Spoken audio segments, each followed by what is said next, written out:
শুরু করছি বাংলা বলছে। রবীন্দ্র সিং নেগির নাম শুনেছেন? শোনার কথা না, কারণ এমন কিছু মহান কাজ তিনি করেননি। তিনি পটপরগঞ্জের বিজেপি বিধায়ক। হঠাৎই তার মনে হয়েছে যে মঙ্গলবার যদি মাছের দোকান খোলা থাকে তাহলে নাকি ধর্মীয় আবেগে আঘাত লাগে, তাই মঙ্গলবার মাছের দোকান বন্ধ রাখার নিদান দিয়েছেন রবীন্দ্র নেগি। এর আগেও আমরা দেখেছি বিভিন্ন সময়ে খাদ্যাভ্যাস নিয়ে, মানুষ কি খাবেন কি পরবেন তাই নিয়ে বিজেপির একাধিক নেতা নেত্রী তাদের সমস্যার কথা আমরা দেখেছি। কখনো কৈলাশ বিজয়বর্গী বলেছেন, খুব বর্ণনা দিয়ে, যে তিনি দেখেছেন যে কয়েকজন বাঙালি তাঁর বাড়ির এলাকায় থাকে এবং তারা চিড়ে খায়। আমরা দেখেছি মোহাম্মদ ইকলাকের ঘটনা। আমরা দেখেছি নবরাত্রির সময়, অর্থাৎ যে সময় আমাদের দুর্গাপুজো, সেই সময় আমরা মাছ মাংস খাই, এটা নিয়ে বিভিন্ন মহলে কটাক্ষ। আমাদের নানা পুজো পার্বণে আমিষ খাবার, যেমন নিরামিষও আছে, তেমনি নির্দিষ্ট কিছু পুজো পার্বণে আমিষ খাদ্যদ্রব্য সেটা উপাচারেরই অঙ্গ, এমনটাও আমরা দেখেছি। রবীন্দ্র নেগির এই নিদানের পর প্রশ্ন উঠছে যে এই রাজ্যে, বিশেষ করে বাংলায়, যে বাঙালি মাছে ভাতে বড় হয়, মাছে ভাতে জীবন অতিবাহিত করে, বিজেপি বারবারই বলছে যে 2021 হয়নি, 2026-এ তারা ক্ষমতায় আসছে, ধরে নেওয়া যাক তর্কের খাতিরে। যদি তাই হয় তাহলে কি বাঙালির মুখের মাছও কাটবেন এই রবীন্দ্র সিং নেগির মতো নেতারা? এ নিয়ে আমরা আলোচনা করব আজকের বাংলা বলছেতে। আমাদের সঙ্গে যারা উপস্থিত রয়েছেন তাদের সঙ্গে পরিচয় করে দিই। তৃণমূল কংগ্রেসের পক্ষ থেকে রয়েছেন মৃত্যুঞ্জয় পাল, অশোক ভট্টাচার্য রয়েছেন কংগ্রেসের পক্ষ থেকে, আমাদের সঙ্গে রয়েছেন আইনজীবী অনির্বাণ ব্যানার্জি। কিছুক্ষণ মধ্যেই আমাদের সঙ্গে এসে যোগ দেবেন বিজেপির পক্ষ থেকে শঙ্কুদেব পণ্ডা এবং অন্য অতিথিরাও আমাদের সঙ্গে যোগ দেবেন। আমি শুরুতে আপনাদের দেখাই মাছ বিক্রি নিয়ে ফতোয়া দিল্লির পটপরগঞ্জের বিধায়ক রবীন্দ্র নেগির। দেখুন।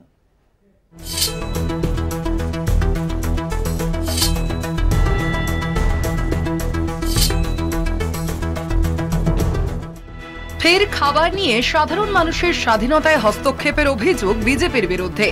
গোমাংসর পর এবার মাছ। মন্দিরের পাশে মাছ বিক্রি নিয়ে আপত্তি দিল্লির পটপরগঞ্জের বিজেপি বিধায়ক রবীন্দ্র নেগির। বাজারে ঢুকে মাছ মাংস বিক্রেতাদের একেবারে হুমকি দিলেন বিধায়ক। মঙ্গলবার বিক্রি বন্ধ রাখতে হবে, নতুবা একেবারেই ব্যবসা উঠিয়ে দেওয়ার কথাও বলেন তিনি। মাছ মাংস ঢেকে বিক্রি করার নিদানও দেন। मंगलवार को बंद रखा करो और दिन चलाओ, और इसको ढक के रखा करो, ऐसे खुले मत बेचो। ढक के रखाओ, जो नहीं खाता उसको पसंद नहीं आता ना। मंगलवार को बंद रखा करो और दिन चलाओ, और इसको ढक के रखा करो, ऐसे खुले मत बेचो। ढक के रखाओ, जो नहीं खाता उसको पसंद नहीं आता ना। নেগির এই ফতোয়া নিয়ে কি বলছেন বাংলার সাধারণ মানুষ? বৈচিত্র্যের মধ্যে ঐক্যের দেশে এক এক মানুষের এক এক খাদ্যাভ্যাস। আচমকা সেই অভ্যাসে হস্তক্ষেপই বা কেমন চোখে দেখছেন মানুষ? এই ধরনের অলিখিত ফতোয়া কোনোভাবেই মেনে নিচ্ছেন না এ রাজ্যের মানুষ। যারা মাছ কিনতে এসেছেন তারা এবং যারা মাছ বিক্রেতা, প্রত্যেকেই এর বিরুদ্ধে সরব হয়েছেন। রবীন্দ্র সিং নেগি উনি বাংলার কালচার কৃষ্টি কিছুই জানে না। উনি কি ওখান থেকে বসে ঠিক করে দেবে বাঙালিরা কবে মাছ খাবে না খাবে? আমরা তো আমাদের কৃষ্টি কালচার অনুযায়ী চলবো। আমরা তো যেভাবে রীতি মেনে চলি, যেমন শিবরাত্রির দিন আমরা নিজেরাই, আমাদের ওই দিন পুজো পার্বণ হয়, উপোস করে মহিলারা, আমরা মাছ খাই না। অথবা শীতলা পূজার দিন আমরা পুরো অরন্ধন থাকে, তো সেটা তো আমরা আমাদের ব্যাপার। উনিও এখানকার বাংলার কৃষ্টি কালচার কিছু জানেন, উনি যা চাপিয়ে দেবে সেটাই আমাদের মানতে হবে। তো কোনো মতেই সম্ভব না এটা। বিজেপি এখানে কি চাইছে? বাংলা দখল করতে চাইছে এইভাবে বলে বাঙালির মন জয় করতে পারবে এইসব ফতোয়া জারি করে? মাছে ভাতে বাঙালি, আমাদের বাচ্চাদের পাতে মাছ না দিলে আমাদের বাচ্চারা ভাত খায় না। তো উনি কি ঠিক করে দেবেন আমরা মাছ খাবো, কখন খাবো না? আর আমরা যে শিবরাত্রি করি, আমরা যে ধর্ম করি, সেটা আমাদের ব্যক্তিগত ব্যাপার, যে আমরা কোন ধর্ম কিভাবে পালন করি। বিক্রেতাদের ফতোয়া দিলেন বিধায়ক, কিন্তু একদিনের বিক্রিতে টান মানে তো প্রচুর ক্ষতি। আর আমরা কোনোদিনই বাজার বন্ধ রাখি না, কেউ মারা গেলেই বন্ধ রাখি। আর আমরা এটা কোনোদিনই মানতে পারবো না। একদিন বাজার বন্ধ করলে অনেক লোক, আমাদের কাস্টমার নষ্ট হয়ে যাবে। শুধু মাছ মাংস বিক্রি বন্ধে ফতোয়া নয়, এর আগেও মুসলিম বিক্রেতাদের দোকানের বাইরে তাদের আসল নাম প্রদর্শনের দাবি তুলে বিতর্কের শিরোনামে ছিলেন এই রবীন্দ্র নেগি। তীব্র হিন্দুত্ববাদের ধ্বজা তুলে ধর্মের নামে সাধারণ মানুষের অধিকারে হস্তক্ষেপ কি সত্যিই মেনে নেবে বিজেপি সরকার? বিধায়কের ফতোয়ায় কি আইন হয়ে উঠবে, নাকি সাধারণ মানুষের অধিকারকে স্বীকৃতি দেওয়া হবে? জল্পনা রাজনৈতিক মহলে। কলকাতা টিভি। আমি শুরুতে একবার সত্যর কাছে চলে যাই। সত্য আমাদের সহকর্মী আজ সারা দিন ধরে বিভিন্ন জায়গায় ঘুরেছেন, বাজারে গেছেন, বাঙালির মনের কথা সেটা বোঝার চেষ্টা করেছেন। সত্য, definitely it's too early to say, কারণ পটপরগঞ্জের বিজেপি বিধায়ক রবীন্দ্র নেগি তিনি এই ফতোয়া দিয়েছেন। কিন্তু এ প্রশ্ন তো থাকবেই যে আমাদের গোটা দেশে যদি আমরা দেখি যে আমাদের যে বৈচিত্র্যের মধ্যে ঐক্য, খাদ্য থেকে শুরু করে, পোশাক থেকে শুরু করে, ভাষা থেকে শুরু করে, সংস্কৃতি থেকে শুরু করে, তার মধ্যে নানান রূপ রয়েছে এবং যার মধ্যে দিয়েই আমাদের এই ভারতবর্ষের যে আসল মাহাত্ম্য, যে আসল গরিমা, আসল ঐক্যের ছবিটা ফুটে ওঠে। সেখানে দাঁড়িয়ে যখন পটপরগঞ্জের বিধায়ক এই নিদান দিচ্ছেন, এবং এই প্রথম নয়, এর আগেও দেখা গেছে যে একাধিক সময়ে কে কি খাবে, কে কি পড়বে, তাই নিয়ে বিজেপির নানা রকমের বক্তব্য, নানা রকমের ফতোয়া। এই ঘটনাকে মাছপ্রিয় বাঙালি তারা কিভাবে দেখছেন? তুমি কি বুঝলে, কি ভাইবস উঠে এলো? দেখো, বাঙালির মাছ প্রীতি বলা যেতে পারে, খাবার তালিকায় মাছ, সেটা কিন্তু খুব স্বাভাবিকভাবেই, কেননা বাঙালি মাছ খেতে ভালোবাসে।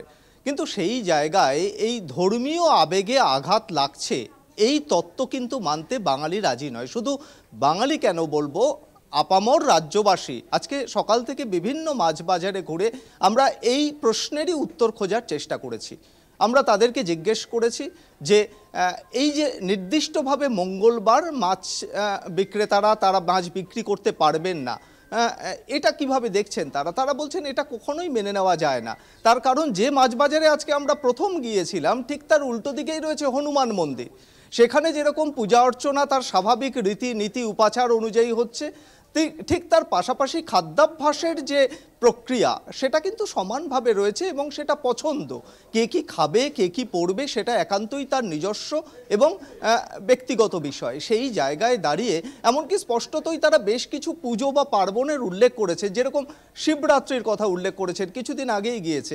সেখানে তো সেই নির্দিষ্ট দিনে তাদের যে মাছ খেতে হবে না বা আমিষ খেতে হবে না সেটা তো কেউ বলে দিচ্ছে না। তারা স্বতঃপ্রণোদিত হয়েই বাঙালি এই পুজোর সঙ্গে জড়িয়ে রয়েছেন, সম্পৃক্ত হয়ে রয়েছে। একই সঙ্গে তারা এই তত্ত্বও দিয়েছেন পাল্টা যে অনেক ক্ষেত্রে দেখা যায় যে সরস্বতী পুজোর দিন জোড়া ইলিশের একটা প্রচলন রয়েছে এই রাজ্যের মানুষের, কিছু কিছু অঞ্চলের মানুষের। তাহলে ধর্মীয় ভাবাবেগে কোথায় মাছ খাওয়া এসে বাধা দিচ্ছে, এটাই কিন্তু তারা অবাক হয়ে যাচ্ছেন। তারা হতবাক যে বিজেপি বিধায়ক রবীন্দ্র সিং নেগি, দিল্লির বিধায়ক, তিনি যেভাবে এই ফতোয়া জারি করছেন, এটা এই রাজ্যের মানুষ কিন্তু কখনোই ভালোভাবে নিচ্ছেন না। তার কারণ হিসেবে তারা বেশ কয়েকটি প্রশ্ন তুলেছেন পাল্টা। তাহলে আমাদের খাদ্যাভ্যাস, আমাদের পোশাক পরিচ্ছদ, এটা কি অন্য কেউ ঠিক করে দেবে?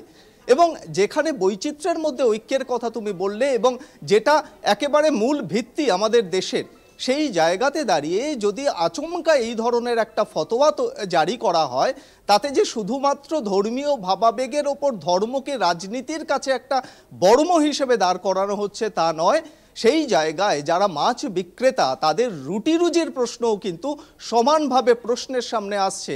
যারা মাছ বিক্রি করছেন, বিক্রেতা, তারাও বলছেন আমরা হঠাৎ করে একদিন কেন মাছ বন্ধ করতে যাব। একেবারে আপাতত তোমায় ধন্যবাদ সত্য সুন্দর ভট্টাচার্য, আমাদের সহকর্মী। তিনি আজ সারা দিন মানুষের সঙ্গে ঘুরে ঘুরে এ নিয়ে কথা বলেছেন এবং কি বলছেন সাধারণ মানুষ সেটা উঠে এলো সত্যর বিবরণে। আমি একটু আমাদের সঙ্গে ইতিমধ্যে যোগ দিয়েছেন অধ্যাপক শম্পা সেন। আমি শম্পাদিকে দিয়ে শুরু করি।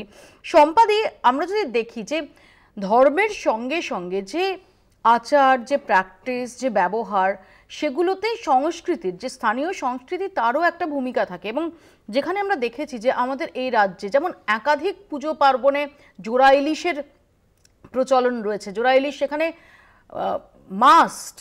আবার আমরা দেখেছি যে শক্তিপীঠে সেখানের যে ভোগ, সেই দেবতার ভোগ, সেখানেও আমিষ দেওয়া হয়, মাছের প্রচলন সেটা রয়েছে। এরকম একটা জায়গায় দাঁড়িয়ে পটপরগঞ্জের বিজেপি বিধায়ক তিনি নিদান দিচ্ছেন যে মঙ্গলবার মাছের দোকান বন্ধ রাখতে হবে, কারণ নাকি মাছের দোকানের গন্ধে নাকি ধর্মীয় ভাবাবেগ ভীষণ রকমভাবে আহত হচ্ছে। হ্যাঁ, মৌপিয়া, আমার যেটা বলার সেটা হচ্ছে বিজেপির এই যে কড়া হিন্দুত্বের লাইন এবং সেখানে সম্পূর্ণ বলে দেওয়া কে কি খাবে কি খাবে না তার উপরেও তাদের একটা নিষেধাজ্ঞা জারি করা, সেটা তো আমরা কোনোভাবেই স্বীকার করতে পারি না। কারণ আমরা জানি যে প্রত্ন ভারতের খাবারের অভ্যাসের মধ্যে, খাদ্যাভ্যাসের মধ্যেও, এমনকি বাল্মীকির রামায়ণেও প্রচুর মাংস খাবার প্রবণতা আছে। সেখানে আমরা সেই ছবি দেখেছি এবং একেবারে বাঙালির হ্যাবিটেটের মধ্যে যেটা রয়েছে সেখান থেকেই আমরা ন্যাচারাল হ্যাবিটেটের মধ্যে থেকে আমরা মাছ খেতে ভালোবাসি এবং আমাদের শুভ লোকাচারের মধ্যেও মাছ আছে, হিন্দু ধর্মের মধ্যেও আছে, যদিও বৈষ্ণব ধর্মের মধ্যে অনেকটা তা নেই। কিন্তু প্রশ্ন হচ্ছে বাঙালি মাছ কিনবে কি করে, সেই পয়সাটা তার আসবে কোত্থেকে? সুতরাং যারা এই রাজনীতিটা করছেন, শুরু করেছেন, তারা শুধু মাছে নিষেধাজ্ঞা জারি করেছেন এটা যেমন আমাদের দেখবার বিষয় যে না, আমাদের খাদ্যাভ্যাসের মধ্যে ব্যক্তিগত রুচির প্রশ্ন আছে, ব্যক্তিগত সংস্কৃতির প্রশ্ন যেমন আছে, পুরো মার্কেটের প্রশ্ন যেমন আছে, তেমনি আছে মানুষ বাঙালি কি সত্যি সত্যি নুন ভাতের বদলে খেতে পারবে মাছ কিনে? সেটাও তো একটা বিরাট বিষয়। তার পকেটে কি সেই পয়সা আসছে? সেটাও কিন্তু আজকে আমাদের কাছে ভাববার বিষয়। কারণ মিড ডে মিলে বাচ্চাদের কাছে খিচুড়ির সঙ্গে সোয়াবিন কি আধখানা ডিমও যখন অত্যন্ত উপাদেয় খাবার হিসেবে আসে, তখন আমরা বুঝতে পারি যে এই রাজ্যের বাচ্চারা বা এই রাজ্যের মানুষ অভাবের ঠিক কোন জায়গায় দাঁড়িয়ে রয়েছেন। সুতরাং মাছে ভাতে বাঙালি থাক এবং সেই মাছের যোগান দেওয়ার মতন অর্থনীতির অবস্থা, কর্মসংস্থান, তার পেটে খাবারের যোগানটা যাতে থাকে, সেইটা যাতে এখানে সরকার এবং দায়িত্বশীল রাজনৈতিক দল যারা শাসকের জায়গায় রয়েছেন তারা যাতে ভাবেন, সেই দিকে আমি নজর দিতে বলবো, যাতে মাছটুকু মানুষ অন্তত একটু কিনে খেতে পারে, বাঁচতে পারে এবং তার নিজস্ব যে পছন্দ, আহার্যের যে অভিরুচি, নিজস্ব সংস্কৃতি, সেটাও বাঁচে। আমি আসবো সম্পাদি, আমি এখানে একটু মৃত্যুঞ্জয়ের কাছে আসি। হ্যাঁ, আমি আসবো, আমি মৃত্যুঞ্জয়ের কাছে আসি। মৃত্যুঞ্জয়, শঙ্কুদেব এখন এসে পৌঁছয়নি। আমি একটু অবাক হব না যদি শঙ্কুদেব এখন মাছের বাজারে মাছ কিনতে গিয়ে থাকে, কারণ এখানে যে দলেরই হন না কেন, মাছ প্রিয় নয় এমন মানুষ কমই রয়েছে। হয়তো কেউ কম খান, কেউ বেশি খান। মৃত্যুঞ্জয়, এরকম একটা জায়গা দাঁড়িয়ে রবীন্দ্র নেগির এই নিদান দিয়ে বিচ্ছিন্ন ঘটনা হিসেবে ধরা যায়?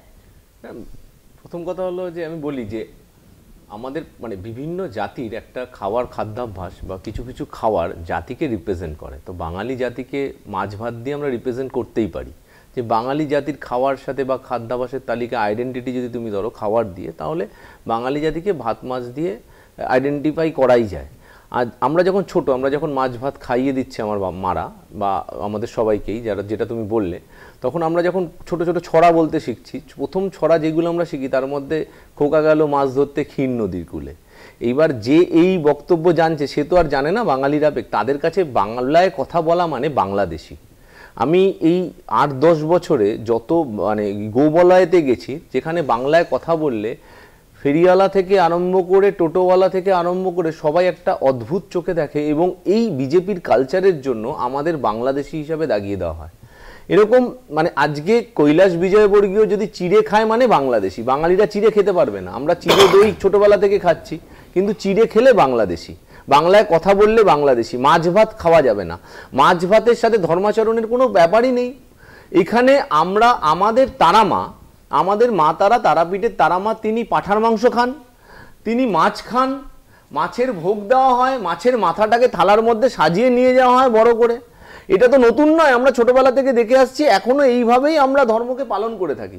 এইবার তোমার মঙ্গলবার কেউ যদি মনে করে যে আমি হিন্দুত্বের ঠেকা নিয়ে বসে আছি এবং হিন্দুত্ববাদী বলে আমি মঙ্গলবার দিন কেউ নিরামিষ খাবে বলে আমাকেও নিরামিষ খেতে হবে, এটা তো চাপিয়ে দেওয়া। এই চাপিয়ে দেওয়ার রাজনীতি যারা বাঙালি বিদ্বেষী, যারা বাঙালিকে সহ্য করতে পারে না, যারা শুধু বাঙালিকে ভোট বাক্স হিসাবে দেখে, তারাই এই ধরনের রাজনীতি করে। তারা বাংলা সম্বন্ধে কিচ্ছু জানে না। আমি ছড়ার কথা বললাম, বা অনেক ছোটবেলায় আমরা ঈশ্বরগুপ্ত দেখেছি যে ভাত মাছ খেয়ে বেঁচে থাকে বাঙালি, ধানে ভরা ভূমি তাই মাছ ভরা জল। এ তো ঈশ্বরগুপ্ত তো কবে লিখে দিয়ে গেছে। আজকে তো নয়, কিন্তু এইগুলো তুমি কাকে বোঝাবে? তুমি আজকে বিজেপির প্রতিনিধি নেই, তুমি শঙ্কুদেব পান্ডার কথা বললে, এবার আজকে শঙ্কুদেব পান্ডা আসুক বা শঙ্কুদেব পান্ডা, শঙ্কু তো এখন মুশকিল হলো বিজেপি করতে গেলে শঙ্কুকে হয়তো মাছ লুকিয়ে খেতে হবে। আমি এখানে বলতে বাধ্য হচ্ছি, বা অনেক মানে যারা অনেক মানে সেকুলারের কথা বলতে এক সময়, যারা আজকে ভারতীয় জনতা পার্টিতে গিয়ে অন্য ধরনের কথা বলছেন, যারা ধর্মের নামে বিভাজনের রাজনীতি করছেন, তাদের খাদ্যাভ্যাস যখন সেকুলার দলগুলোতে ছিল তাদের খাদ্যাভ্যাস কি ছিল আমরা জানি, এগুলো বলতে পারবো না আমরা অন ক্যামেরা, বলা উচিতও নয়। কিন্তু এই ধরনের বক্তব্য, এই ধরনের কথাবার্তা শঙ্কুকে আগামী দিনে শঙ্কু হয়তো লুকিয়ে মাছ খাবে। এই যে মাছ বাজারে তুমি যাচ্ছ দায়িত্ব নিয়ে, আপনি বলে দিচ্ছেন যে মাছ বাজার থেকে বাজারের ব্যাগ নিয়ে মাছ কাউকে দিয়ে মাছ কিনিয়ে কারো বন্ধুর বাড়ি থেকে লুকিয়ে লুকিয়ে মাছ খাবে। আগামী দিন যদি এরকম না হয়, চিড়ে খেলে বাংলাদেশি, বাংলায় কথা বললে বাংলাদেশি, মাছ ভাত খেলে বাংলাদেশি, ইস্টবেঙ্গল, আমি ইস্টবেঙ্গলের সমর্থক, আমাদের ইলিশ মাছ দিয়ে রিলেট করা হয়। কেউ যদি মোহনবাগানের সমর্থক, আমি জানি আপনি মোহনবাগানের সমর্থক, মোহনবাগান মানে চিংড়ি জিতলে, এটা তো আমরা ছোটবেলা থেকে দেখে এসেছি। এই বাঙালি এগুলো নিয়ে বেঁচে আছে, বাঙালির কালচারের মধ্যে এগুলো ঢুকে গেছে। আমরা একটু শুনে নিচ্ছি বিকাশ রঞ্জন ভট্টাচার্য, সিপিআইএম নেতা, সাংসদ, তিনি কি বলছেন। ওই দিল্লির বিধায়ককে যদি গ্রেপ্তার না করা হয়ে থাকে তাহলে বুঝতে হবে যে গোটা দেশ জুড়ে বিজেপি চাইছেন যে দেশের মানুষ তারা বিভাজিত হয়ে যান। মানুষের খাদ্যাভ্যাস, তার ব্যক্তিগত পরিসরে যদি বিজেপির নেতারা ঢোকার চেষ্টা করেন, তবে তারা নিজেরা একটা দ্বীপ তৈরি করে সেই দ্বীপে তারা গোপালন করুন আর নিজেরা থাকুন। ভারতবর্ষটা তাদের জায়গা নয়। ভারতবর্ষ একটা বহুত্ববাদের জায়গা। ভারতবর্ষ চিরকাল পৃথিবীর কাছে গৃহীত হয়েছে তার বৈচিত্র্যের জন্যে। এই বিজেপির এমএলএদের মতো অসভ্য, সংবিধান বিরোধী, ভারতীয় সংস্কৃতি বিরোধী লোকের জন্য নয়। অশোকদা, দেখুন, বিজেপির বিধায়ক যে ব্যাপারটা বলেছেন, মাছ বিক্রির ওপরে নিষেধাজ্ঞা দিয়েছেন, এটা কোনো নতুন ব্যাপার নয়। উত্তরপ্রদেশ সরকার এর আগে আমরা দেখেছি যে হালাল এবং ঝটকা এর সার্টিফিকেশনের ওপরে জোর দিয়েছেন। দোকানের গায়ে লিখে রাখতে হবে কোনটা হালাল মাংস, কোনটা ঝটকা মাংস। এই খাদ্যাভ্যাসের ওপরে যে নিয়ন্ত্রণ, এই নিয়ন্ত্রণ আসলে বিজেপির সাংস্কৃতিক জাতীয়তাবাদের একটা বড় অংশ, আরএসএসের সাংস্কৃতিক জাতীয়তাবাদের একটা বড় অংশ। এখন বিজেপি, আরএসএস এরা বাংলা এবং বাঙালি বিরোধী। তার কারণটা কোথায়? তার কারণটা এই জায়গাটায়, কারণ জানে পৃথিবীতে যে জাতিগুলো রয়েছে, ধরুন মানে জ্ঞান, গরিমা, সংস্কৃতির দিক থেকে একদম একদম উন্নতির শিখরে গেছে। যদি আমি ইহুদিদের কথা ধরি, বাঙালিদের কথা ধরি, বারবার আক্রমণের শিকার হয়েছে, বারবার আক্রমণের শিকার। এবং বাংলা ও বাঙালি, দেখুন যদি আমরা ওপার বাংলার কথা ধরি, একটা যদি ধর্ম, সৈয়দ মুস্তাফা আলী একটা জায়গায় বলছেন ধর্ম বদলালেও মানুষের জাতিসত্তা বদলায় না। এই জাতিসত্তা হচ্ছে তার সংস্কৃতির অন্যতম অঙ্গ। এখন নরেনের চেলারা মাছ বিক্রি বন্ধ করবে, আর যে নরেনকে আমরা চিনি 1902 সালের 4 জুলাই মহাপ্রয়াণের দিন স্বয়ং বিবেকানন্দ, মানে বিবেকানন্দ ইলিশ খেতে খুব ভালোবাসতেন, গঙ্গার পাড়ে সকালবেলা ঘুরছেন স্বামী প্রেমানন্দকে নিয়ে, তিনি ইলিশ কিনলেন, ইলিশের বেশ কয়েকটি পদ সেদিনকে দুপুরবেলা তিনি খেয়েছিলেন। এটা ইতিহাস, এটা ইতিহাস। এখন এই সংস্কৃতি, এই ইতিহাসকে বদলে দেওয়ার যদি চেষ্টা করে থাকে এরা, তাহলে তার একটাই উদ্দেশ্য হতে পারে। সে উদ্দেশ্যটা এটাই যে মনুবাদী সংস্কৃতিকে ইম্পোজ করার চেষ্টা করছে বিজেপি, আরএসএস এবং সংঘ পরিবার, তার অন্যতম কারণ হচ্ছে সাংস্কৃতিক জাতীয়তাবাদ। সাংস্কৃতিক জাতীয়তাবাদটা কেন মৌপিয়া, এটা বলে আমি কথাটা শেষ করব। বুলেট দিয়ে, বেয়নেট দিয়ে গুলি করে যে দখল করা যতটা শক্ত, যদি আমি একবার জাতিসত্তার উপরে থাবা বসাতে পারি, খাদ্যাভ্যাসের উপরে থাবা বসাতে পারি, পোশাক পরিচ্ছদের উপরে থাবা বসাতে পারি, সাংস্কৃতিকরণের উপরে থাবা বসাতে পারি, তাহলে শাসন করা অনেক সুবিধা হবে। আর সেই কাজটা করছে। অনির্বাণ, দেখুন, এখনো পর্যন্ত বহু উদাহরণ রয়েছে বিভিন্ন বিজেপি শাসিত রাজ্যে, যে সেখানে ক্ষমতায় আসা মাত্র তারা প্রথম যে কাজটা করেছে সেটা হচ্ছে প্রকাশ্যে হোক অপ্রকাশ্যে হোক ননভেজ বন্ধ করা। এটা তো প্রথম কাজ করেছে। আমাদের একাধিক ভিডিও আমরা দেখেছি, রাজস্থানে কিছুদিন আগে জেতা মাত্র তাদের একজন ওই বাবাজি টাইপের বিধায়ক প্রথম কাজটা করছে, ননভেজের স্টল বন্ধ করছে, পুলিশকে ডেকে বলছে এই বেটাকে গ্রেপ্তার কর। তো এরকম অসংখ্য উদাহরণ আছে। 2014 ক্ষমতায় আসার পর থেকেই আস্ফালন প্রচুর পরিমাণে বেড়েছে। এটা নিয়ে নতুন কিছু আমরা দেখছি না। আজকে বিজেপির যে এমএলএ এখানে যেটা করছেন, এটা নতুন কিছু আমরা দেখছি না। এবার এটা কেন, কি কারণে তারা এটা করতে চান? দেখুন, যে হিন্দু মানুষজন, যারা হিন্দু ধর্মাবলম্বী মানুষ, যারা মনে করেন হিন্দু ধর্মের রিপ্রেজেন্টেশন বিজেপি পলিটিক্যালি করছে, দারুণ ব্যাপার, মুসলমানদের টাইট দেয়, আমাদের খুব ভালো লাগে। বিষয়টা হলো এরা আদতে একটা একমাত্রিক, একটা মোনোলিথিক একটা কালচার, একটা পলিটিক্যাল কালচারকে তারা রিপ্রেজেন্ট করে। সেখানে তাদের ধাঁচে যে ধর্মের যে বিভিন্ন আচার আচরণ, তাদের ধাঁচে সবটা করতে হবে, তবে তুমি তাদের ভাষায় স্থায়ী হিন্দু, নাহলে তুমি ওসব হিন্দু বিন্দু কিছু নাও, তুমি হচ্ছে থার্ড ক্লাস নাগরিক। এইটা কেন? কারণটা এই যে ননভেজ নিয়ে তাদের এই বিতর্কের জায়গাটা তৈরি করা, এটা কিন্তু part of a larger experiment. এই যে একটা অস্থিরতা তৈরি করে রাখা, যে এখানে তুমি বাজার বসাতে পারো কিন্তু মাছটা তুমি বিক্রি করবে না, বিক্রি করতে পারো কিন্তু ঢেকে রাখতে হবে, ঢেকে রাখতে পারো কিন্তু মঙ্গলবার করবে না। এই যেটা কন্টিনিউয়াস অস্থিরতার মধ্যে রাখলে মানুষ কিন্তু সারাক্ষণ এই চিন্তায় অস্থির হয়ে যাবে যে ভাই আমি খাবোটা কি, আমি বেচবোটা কি। একই ধাঁচে ফেলা 100 বার তাদের মতে, তারা সেই হিন্দু কাদের মনে করে, তাদের একটা তো ধাঁচ রয়েছে যে হিন্দি বলতে হবে, হিন্দি রাষ্ট্রভাষা ইত্যাদি এসব প্রচার তারা করে। আচ্ছা, তাদেরকে নন ভেজ তারা খেতে পারবে না, তাদেরকে ভেজ খেতে হবে। G20 সামিটে যেটা 2023 সালে হলো, তারা সেখানে গোটাটাই ভেজের আইটেম রেখেছে, গোটাটাই। কেন ভাই? কে ঠিক করে দিল যে ভারতবর্ষের একটা এত বড় সামিট হচ্ছে, সেখানে গোটাটাই ভেজ আইটেম হবে? বন্দে ভারতের একটা ট্রেন তারা অ্যানাউন্স করেছে, যেটা গোটাটাই ভেজ ট্রেন হবে। আবার গান্ধীজির কোন একটা জন্মদিনে একটা রেল ঘোষণা করেছিল, গোটাটাই আমরা ভেজ খাওয়াবো। এই যে ভেজ, সারাক্ষণ এই ভেজের ওপর জোর দেওয়া, এইটা শুধুমাত্র যে তারা একটা কসমেটিক জায়গায় রাখছে তা নয়। খেয়াল রাখবেন 2018 সালের একটি স্টাডিতে দেখা গেছিল, তখন 19টি বিজেপি, জাস্ট এক লাইনে, বিজেপি রুল স্টেট ছিল 19টি, তার মধ্যে 14টি মিড ডে মিলে কোনো রকম আমিষ দিত না। এইটা হচ্ছে মজার জায়গা, যে তারা অ্যাপারেন্টলি দেখাবে খুব ধর্ম পালন করছে, কিন্তু আদতে বাচ্চাদের পাতে অবধি তারা আমিষ দেয়নি। এবং বাচ্চাদের পাতে আমিষ মানে ওরা খুব প্রয়োজনীয় প্রোটিন। অ্যাবসলিউটলি, আমিষটা না পেলে তার যে নিউট্রিশনের অভাবটা হবে, ম্যালনিউট্রিশনটা হবে। সম্পাদি হাত তুলছে, আমি সম্পাদি আসবো আপনার কাছে। একটা ছোট্ট বিরতি, তার আগে আমাকে নিতে হবে, বিরতির সময় এসেছে। ছোট্ট বিরতির পর ফিরছি, দেখতে থাকুন বাংলা বলছে। ফিরে এলাম বিরতির পর। মাছ বিক্রি নিয়ে বিধায়কের ফতোয়া নিয়ে বিতর্কের ঝড়, কিন্তু এদেশে এ প্রথম এমন নিদান নয়। উচিত অনুচিতের তোয়াক্কা না করেই দেশের আমজনতার বৈচিত্র্যময় খাদ্যাভ্যাসে হস্তক্ষেপের অভিযোগ উঠেছে ভুরি ভুরি। দেখুন, मंगलवार को बंद रखा करो और दिन चलाओ, और इसको ढक के रखा करो, ऐसे खुले मत बेचो, ढक के रखाओ, जो नहीं खाता उसको पसंद नहीं आता ना। মন্দিরের পাশে মাছ বিক্রি নিয়ে বিজেপি বিধায়কের ফতোয়া নিয়ে জোর জল্পনা। তবে এহেন খাদ্যে নিষেধাজ্ঞা এই প্রথম নয়। দক্ষিণ দিল্লি মিউনিসিপ্যাল কর্পোরেশন এবং উত্তরপ্রদেশে গাজিয়াবাদ জেলা প্রশাসন ঘোষণা করে 9 দিনের নবরাত্রি উৎসবে সমস্ত মাংসের দোকান বন্ধ থাকবে। কয়েক বছর আগে গাজিয়াবাদের বাসিন্দারা দশেরার আগের 9 দিনের উপবাসের সময় আমিষ খাবার খাওয়ার উপর নিষেধাজ্ঞার মুখে পড়েন। সেই সময় ডিম পাওয়াও অসম্ভব ছিল। পরে সেই নিষেধাজ্ঞা পরিবর্তন করে গাজিয়াবাদ প্রশাসন। বলা হয়, নবরাত্রির 9 দিন মন্দিরের 200 মিটারের মধ্যে মাংস বিক্রির দোকান বন্ধ রাখতে হবে। অসমে গরুর মাংস পরিবেশন ও খাওয়ার উপরে নিষেধাজ্ঞা জারি করা হয়। রাজ্য জুড়ে রেস্তোরাঁ, হোটেল, খাবারের দোকান এবং পাবলিক প্লেসে গরুর মাংস পরিবেশন এবং খাওয়া নিষিদ্ধ করার ঘোষণা মুখ্যমন্ত্রী হেমন্ত বিশ্ব শর্মার।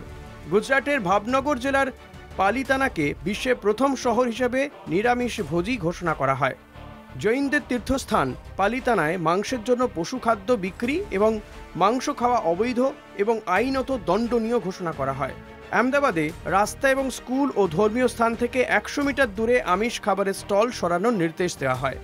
আমিষ খাবার বিক্রি নিয়ন্ত্রণের জন্য রাজকোট থেকে শুরু হয় ধারাবাহিক আদেশ। ভদোদরা এই উদাহরণ অনুসরণ করে। জুনাগড় এবং আহমেদাবাদও একই পদক্ষেপ নেয়।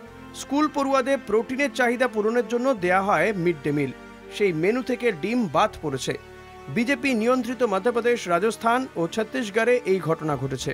এয়ার ইন্ডিয়া অভ্যন্তরীণ রুটের সব ফ্লাইটের ইকোনমি ক্লাসে আমিষ খাবার পরিবেশন বন্ধ করে দেয়। গুজরাটের এয়ার রুটে শুরু হয়ে পরে কর্মসূচিটি জাতীয়করণ হয়। ভারতীয় রেলওয়ে একসময় 2রা অক্টোবর গান্ধীর জন্মদিনে রেল যাত্রীদের নিরামিষ খাবার পরিবেশনের প্রস্তাব দেয়। পটপারগঞ্জের বিধায়কের ফতোয়ার পর জলঘোলা হয়েছে বিস্তর। তবে এই পরিসংখ্যান চোখে আঙুল দিয়ে দেখিয়ে দেয়, আমজনতার অভ্যাসকে অসম্মান করার চেষ্টাও নেহাত কম হয়নি এদেশে। কলকাতা টিভি।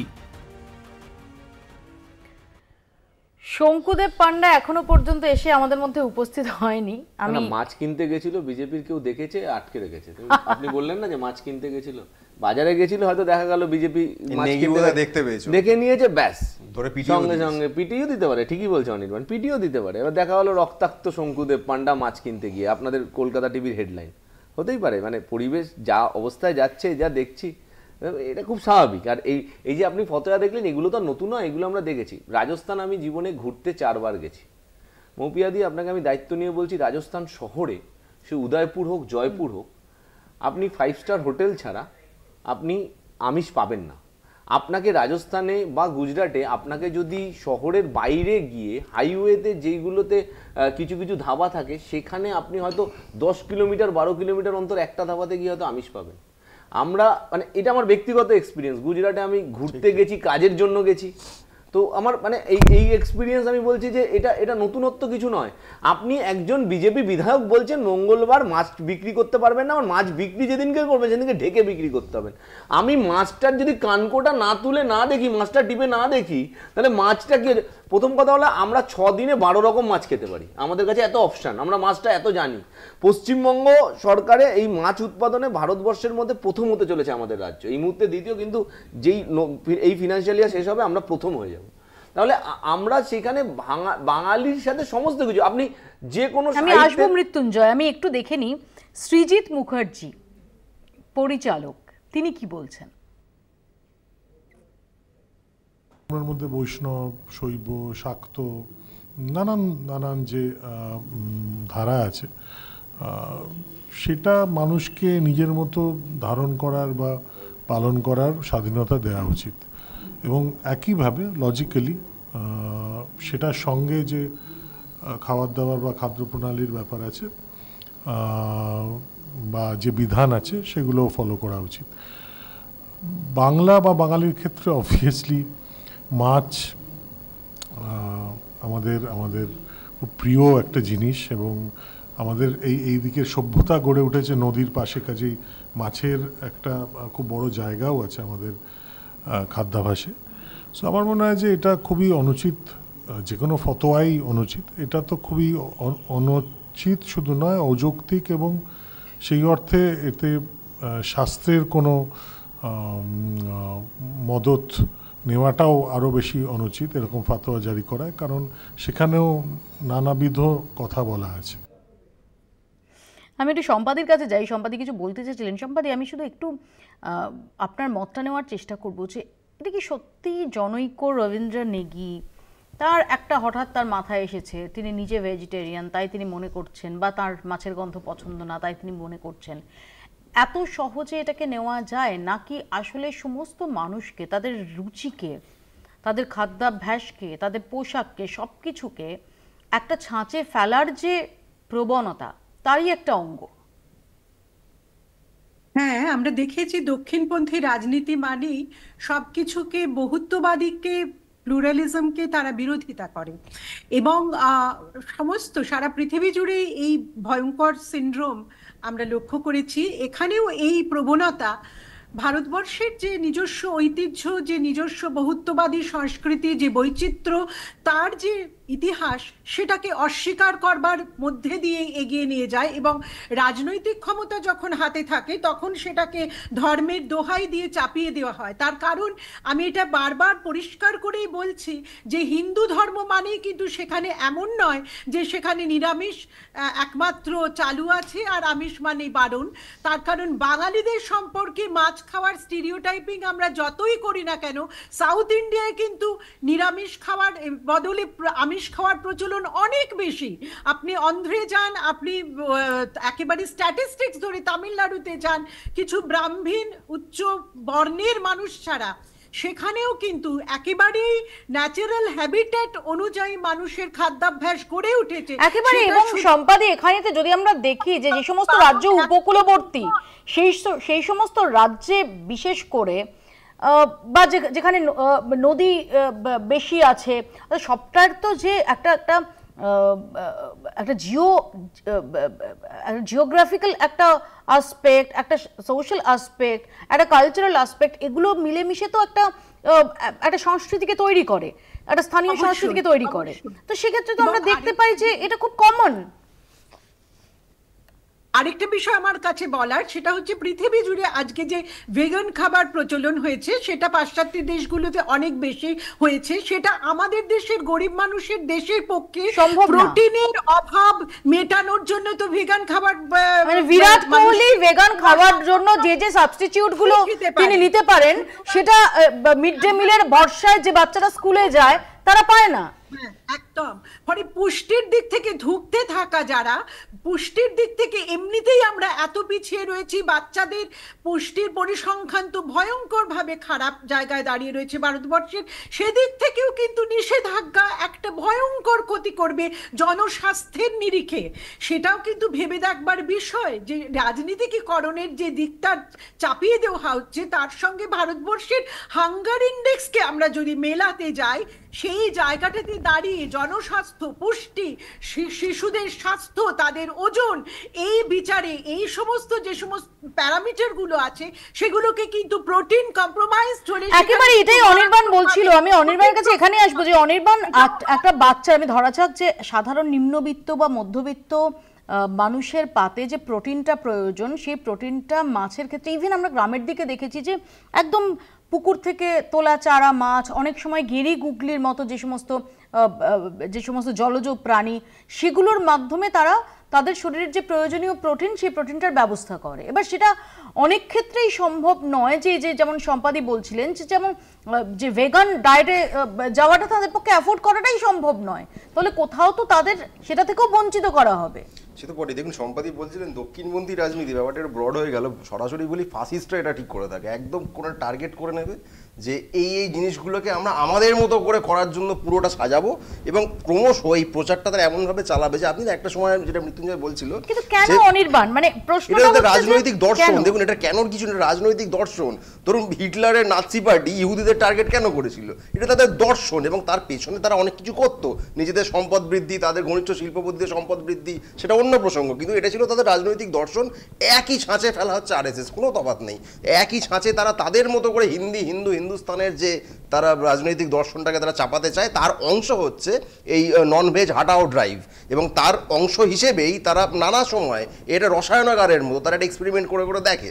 যে পশ্চিমবঙ্গের ক্ষেত্রেও ধরুন এমন নয় যে দিল্লিতে এটা হচ্ছে, এখানে মীনা দেবী পুরোহিত, বিজেপির যিনি কাউন্সিলর, এখানে বিজেপি ক্ষমতার থেকে এখনো বহু দূরে, তাতে একটা কাউন্সিলর ফতোয়া দিচ্ছে যে এখানে কোনো প্রকাশ্যে মাছ মাংস বিক্রি করা যাবে না। মানে এদের মতাদর্শগত জায়গাটা থেকেই পুরোটা করছে। কিন্তু এটা শুধু ভাববেন না যে ক্ষমতায় আছে না নেই সেটা দিয়ে ডিসাইডেড হবে না, তারা পরিষ্কার মনেই করে যে যারা ননভেজ খায় তারা তাদের মতে স্থায়ী হিন্দু নয়, হয়তো থার্ড ক্লাস সিটিজেনও মনে করতে পারে।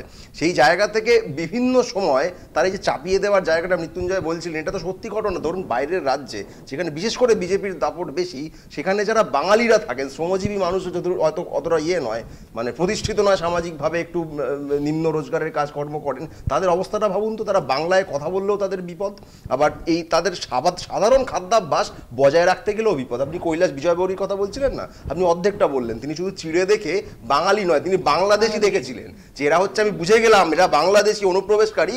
তার পরের ধাপটা ছিল পুলিশে ধরিয়ে দিয়েছিল, হ্যাঁ, এবং তাদের পুলিশে ধরিয়ে দিয়েছিল। তার বাড়িতে তারা সাধারণ মানে মজুরের কাজ করতে আসা 4-5 জন বাঙালি মানুষ, বোধহয় মুর্শিদাবাদ মালদার লোকজন ছিলেন, আমার সেটা এক্সাক্ট খেয়াল নেই, তাদেরকে শুধু চিড়ে খাচ্ছে বলে তাড়িয়ে দেয়নি, পুলিশে ধরিয়ে দিয়েছিল।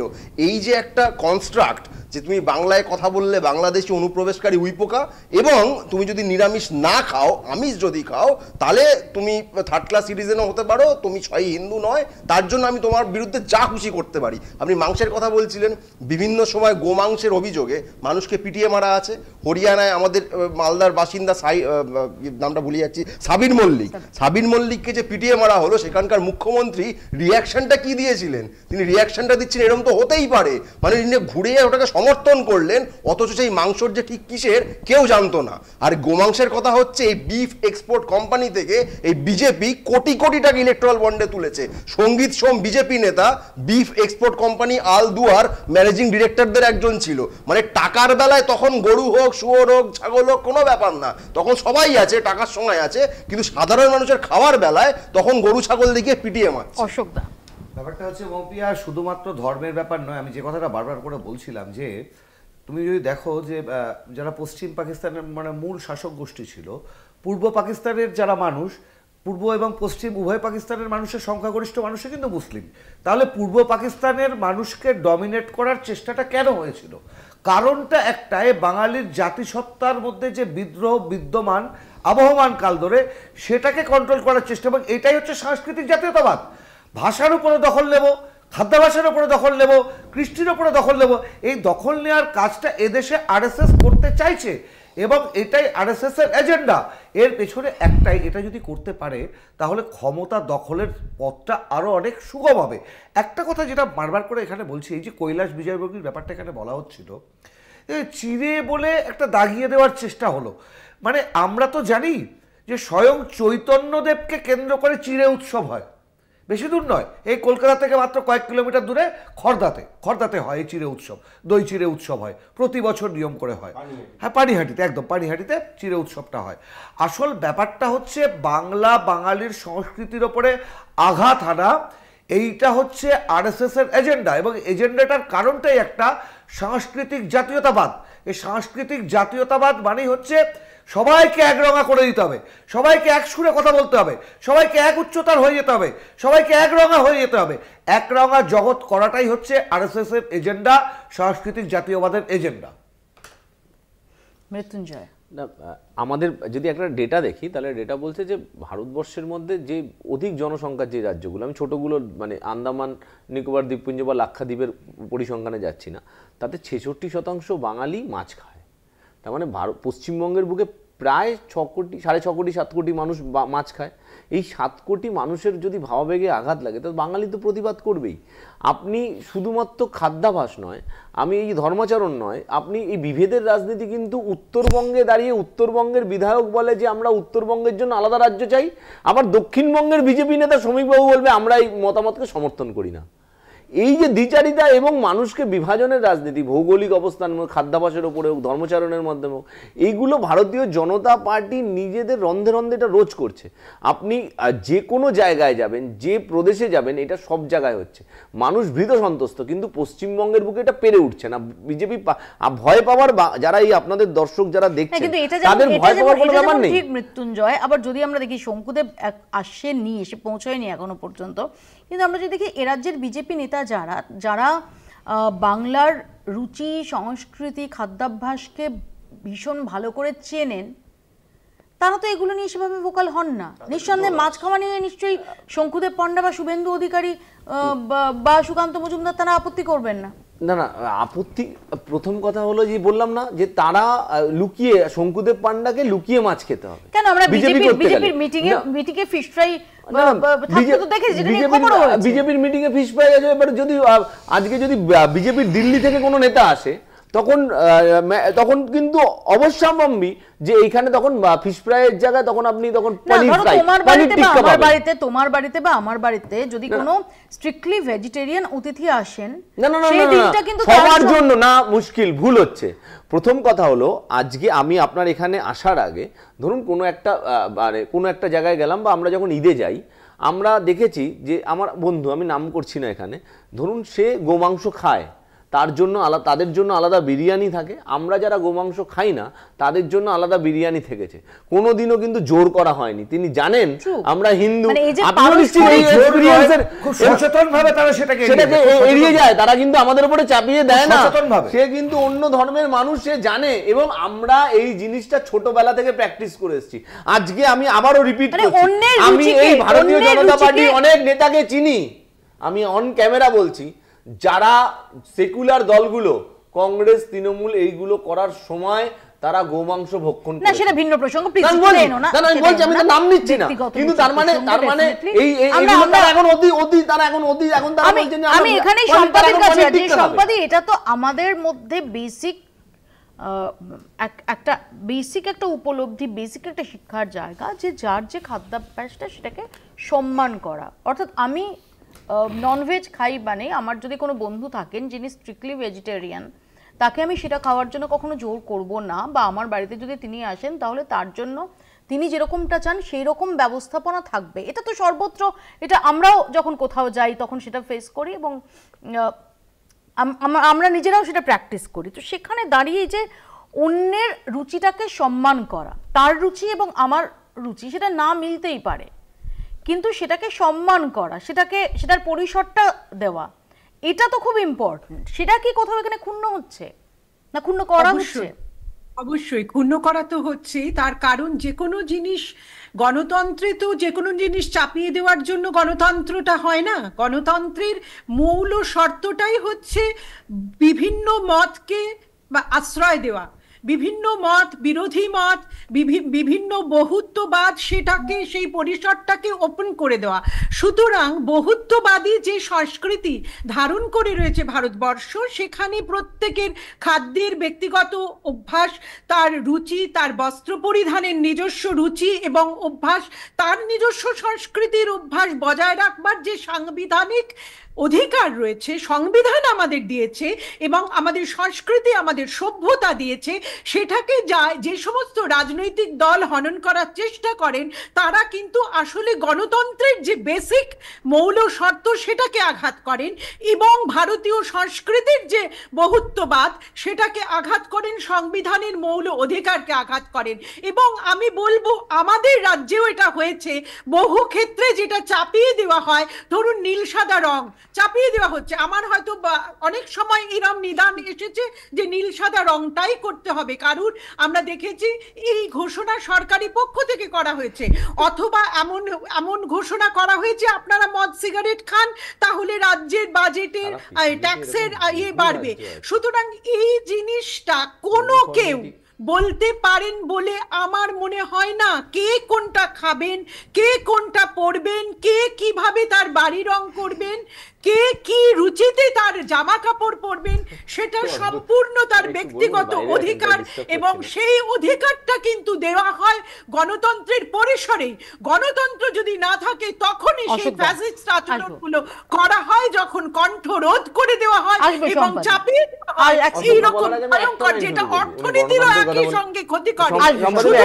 প্রথম কথা হলো যে 1 সেকেন্ড, জাস্ট মানে 10 সেকেন্ডে শেষ করছি, যে মানে নীল সাদা রংটা হয় সরকারি জায়গাগুলোতে, সেখানে নীল সাদাটা কারো বাড়িতে মৌপিয়া নন্দী কি মানে রং করবে বাড়িতে, এটা সরকার চাপিয়ে দেয়নি। ইউনিফর্মিটি কালারের দেখতে সুন্দর, সেটা আমাদের যেমন আমরা কোনো শহরকে নীল শহর বলি, কোনো শহরকে গোলাপি শহর বলি, যোধপুর জয়পুর আমরা জানি, পৃথিবীতে এরকম অনেক রাজ্য আছে ইউনিফর্মিটি দেখতে ভালোর জন্য করা হয়, তাও এখানে সরকারি মানে সম্পত্তিগুলোকে করা হয়। এর সাথে অন্যরকম কিছু চাপিয়ে দেওয়ার ব্যাপার নেই, এগুলো গুলিয়ে দেওয়ার ব্যাপার নেই।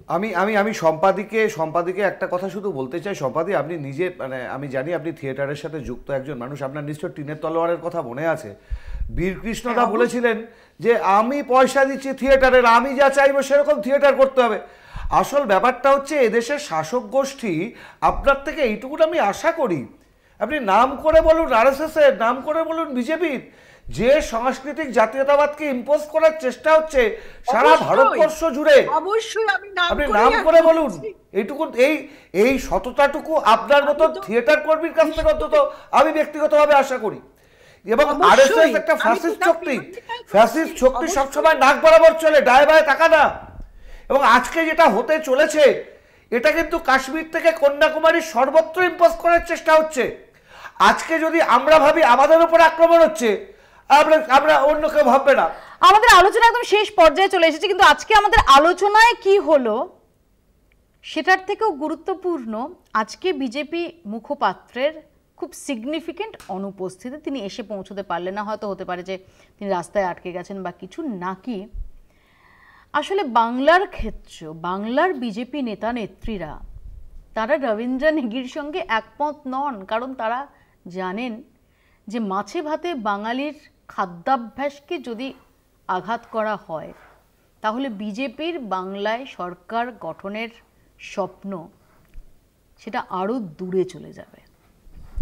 আজকের এই অনুপস্থিতিটা অত্যন্ত সিগনিফিকেন্ট, ফিশি বলা যেতেই পারে। আপাতত এখানেই শেষ করছি। বাংলা বলছে, দেখতে থাকুন কলকাতা টিভি।